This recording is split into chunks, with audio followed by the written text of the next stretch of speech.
Sambayong night shift security guard sa isang lumang ospital. Malayang ospital. Pero may isang lugar dito na walang gustong pumunta. Ni miski isa. Yun ay ang morgue sa basement. Sabi ng mga matatandang nurse, may mga gabing maririnig doon ang pagbukas ng mga refrigerator kahit walang tao. Minsan naman, may tumutunog na stretcher sa hallway kahit walang pasyente. Hindi agad pinaniwalaan ni Daniel. Bulto, sa panahon ngayon, katatawan niyang sabi. Sa kasama ng guard na si Ben. Basta huwag kang pumunta sa basement kapag alas 12, sagot ni Ben. Bakit? Sabi ni Daniel. Basta, may dahilan, sabi ni Ben. Ngunit hindi na nagpaliwanag si Ben. Isang gabi, malakas ang ulan. Halos walang bisita sa ospital. At kaunti ang staff. Bandang alas 12:30, tumawag ang head nurse sa security desk. Daniel, pre-check niya ang basement. May kakaibang tunog doon. Ngayon po? Oo, may narinig kaming alarm mula sa morgue. Kinuha ni Daniel ang flashlight at radyo. Pagdating niya sa elevator, pinindot niya ang button para sa basement. Pumukas ang elevator. Pumasok siya. Habang bumababa, tapansin niyang may isa pang ilaw sa loob. B1 tsaka B2. Pagdating sa basement, bumukas ang pinto. Tahimik. Sobrang tahimik. Walang tunog ng ulan. Walang tunog ng ospital. Tanging patunong tubig ang naririnig niya. Nagkalakad siya sa patungo sa morgue. Nakasulat ang pinto. Nakasulat sa pinto, morgue, authorized personnel only. Bigyan ng static ang radyo. Daniel, napahawak siya sa radyo. Ben, walang sagot.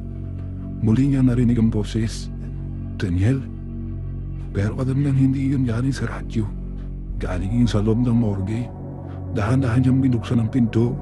Malamig, napakalamig. Nakita niya ang ilang metal na morgue drawer sa magkabilang dingding. Karamihan sa isarado. Ngunit may isang drawer na ninambag na nagbahagyang nakabukas. Lumapit siya. May tao ba? Walang sagot. Tinulok niya ang drawer. Bumukas ito. Walang laman. Napabuntong hininga si Daniel. Siguro ito ang alarm. Isasara na sana niya ang drawer nang biglang may marinig siyang tatlong katok. Napaghihikil siya. Galing sa kabilang drawer. Lumapit siya. May tatlong katok ulit. May kumatok mula sa loob. Agad niyang kinuha ang radyo. Control, may naririnig akong namatay ang ilaw. Maling tao sa morgue na wala ang signal. Tanging flashlight niya ang natira. Itinutok niya ito sa drawer. Muling may kumatok. Dahan-dahan niyang binuksan. May bakay sa loob. Nakabalot sa puting tela. Tahimik siyang napatras. Hindi siya huminga ng ilang segundo. Biglang gumalaw ang kamay ng bangkay. Sa patalon si Daniel. Hindi totoo to, sabi niya. Dahan-dahan umangat ang isang daliri. Tinuro nito ang kabilang tulo ng morgue. Sinundan niyo ng flashlight ni Daniel. May isang babae ron, nakatayo sa sulok. Nakasuot ng puning tela sa ospital. Nakaharap sa dingding. Sabi ni Daniel, Miss? Hindi ko pala ang babae. Sabi niya, Miss, kailangan ninyong umalis dito. Kahandaan itong lumingon. Mahabang buhok nito at nakatakip sa mukha. Nasaan ang anak ko? Nanginginig si Daniel. Hindi ko alam. Nasaan ang anak ko? Sabi ng babae. Mas malakas na ang boses. Sabi ni Daniel, hindi ko alam. Biglang bumukas ng sabay ang lahat ng mga morgue drawer. Apatras si Daniel. Sa bawat drawer ay may mga malamig na hangin lumalabas. At mula sa loob ng mga iyon, narinig niya ang mga boses. Guard, tulungan mo kami. Ang lamig, buksan mo. Tumakbo si Daniel patungo sa pinto, pero hindi ito bumukas. Hinili niya ang handle. Wala nangyari. Bubuksan mo. Sa likuran niya, narinig niya ang babae. Hindi mo siya makikita. Dahan-dahan tumitingin si Daniel. Nakatay ng babae sa gitna ng morgue. At sa pagkakataong iyon, nakita na niya ang mukha nito. Maputla, walang buhay ang mga mata, may luha na dugo sa pisngi. Ang anak ko, bulong nito. Nasaan ang anak ko? Sabi nito. Biglang may bumagsak na folder sa sahig. Binuksan niya ni Daniel. May lumang records. Ngunit pangalan ng mga namatayin na pasyente. Isa-isa niyang tinignan. Hanggang sa makita niya ang pangalan ng isang batang babae. Mia Santos, 8 years old. May litrato sa tabi ng pangalan. Ang batang nasa litrato ay kamukha ng babae sa morgue. Anak mo ba to? Tanong ni Daniel. Tumango ang babae. Hindi ko siya nakita bago siya namatay. Bakit? Sinabing niya sa akin na hindi na niya siya pakikilala. Tumahimik ang babae. Pagkatapos ay tinuro nito ang isang lumang morgue drawer. Drawer 13. Dahan-dahan lumapit si Daniel. Binuksan niya ito. Walang laman.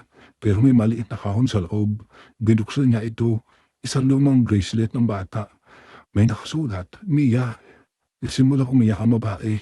Sa unang pagkakataon na walang takot sa mukha nito. Salamat, sabi ni Daniel. Biglang bumukas ang pinto ng morgue. Sumikat ang ilaw mula sa hallway. Pantingon ni Daniel, wala na ang babae. Wala na rin bukas na morgue drawer. Tumakbo siya palabas. Pagdating niya sa security desk, naghihintay ang head nurse at si Ben. Daniel, saan siya galing? Sabi ni Ben. Sa morgue. Nakatingin ang dalawa. May nakita ka ba? Hindi agad. Sumagot si Daniel. Ipay nakita niya ang bracelet. Namutla ang head nurse. Daniel, saan mo nakuha yan? Sa drawer 13. Tahimik ang nurse. Walang drawer 13 sa morgue. Kinabukasan, hinanap nila ang lumang records ng ospital. Natuklasan nila ang 20 taon na ang nakalipas.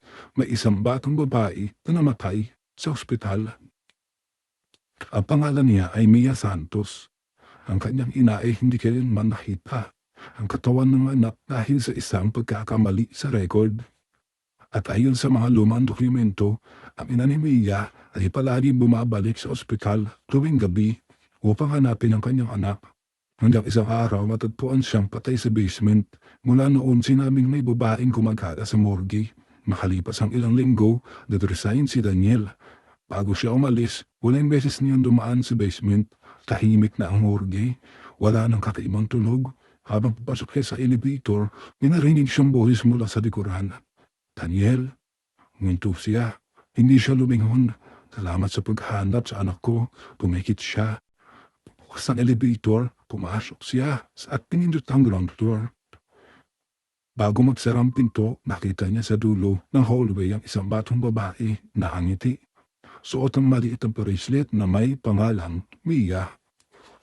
At sa tabi niya ay may babaeng matagal nang maghahanap sa kanya.